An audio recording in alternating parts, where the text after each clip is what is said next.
সকলকে জানাই নমস্কার। আমি শুভাশিস দাস শিবশক্তি সেবা প্রতিষ্ঠান পরিচালনা করিয়া থাকি। আমি এখন আছি খড়িবেড়িয়া বাজারের কাছে। আমি অসহায় মানুষদের অল্প কিছু খাবার দিয়ে থাকি।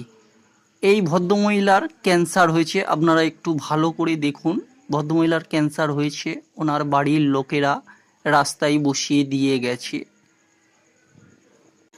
আপনারা সকলেই ওনার জন্য মঙ্গল কামনা করুন, উনি যাতে সুস্থ ভালো থাকে। এই ধরনের মানুষ আপনারা দেখতে পেলে আমার সাথে যোগাযোগ করিবেন।